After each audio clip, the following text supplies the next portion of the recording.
السلام علیکم ورحمۃ اللہ وبرکاتہ۔ تمام مسلمانوں کو میری طرف سے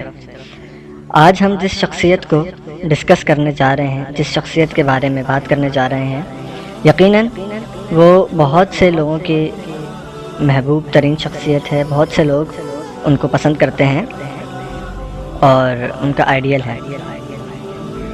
میں بحیثیت ایک طالب علم ہونے کی جو باتیں میں نے نوٹ کریں، جن باتوں کے اوپر میں نے غور کیا، وہ آپ تک پہنچانا چاہتا ہوں کہ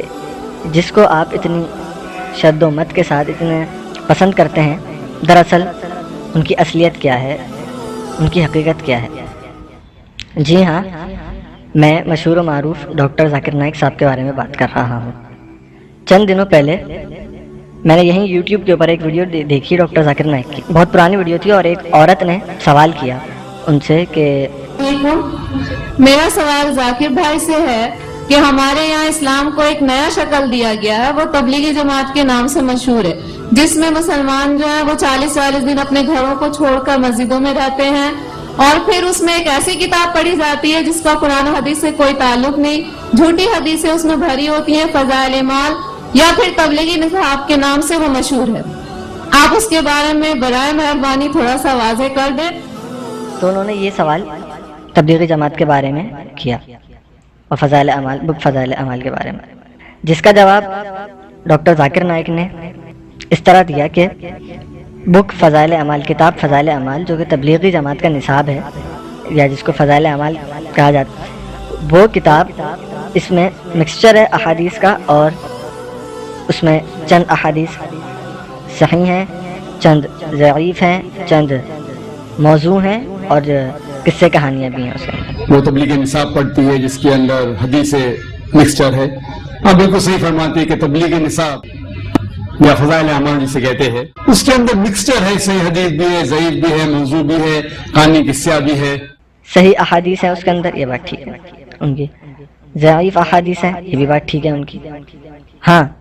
تیسری اور چوتھی بات جو انہوں نے کری کہ اس میں موضوع احادیث ہیں اور قصے کہانیاں بھی۔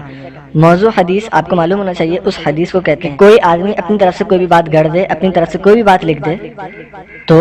اور اس کو مشہور کر دے کہ یہ حدیث ہے، یعنی کسی بھی روایت کی کوئی بھی دلیل نہ ملتی ہو اس طرح، تو اس حدیث کو یعنی اس بات کو موضوع حدیث کہا جاتا ہے، یعنی کہ کسی نے نعوذ باللہ حضور صلی اللہ علیہ وسلم کی طرف یہ بات باندھی ہے کہ حضور صلی اللہ علیہ وسلم نے بات فرمائی، تو اس کو موضوع کہتے ہیں۔ ایسا ہرگز نہیں ہے کہ فضائل اعمال کے اندر کوئی بھی موضوع حدیث ہو۔ آگے ڈاکٹر ذاکر نائک صاحب فرماتے ہیں کہ تو اسے ساری حدیث کو ماننا اور ساری حدیث پر عمل کرنا صحیح نہیں، تو اسے سارے حدیث کو ماننا اور سارے حدیث کو عمل کرنا صحیح نہیں، ہمیں عمل کرنا چاہیے صحیح حدیث پہ۔ دیکھیں،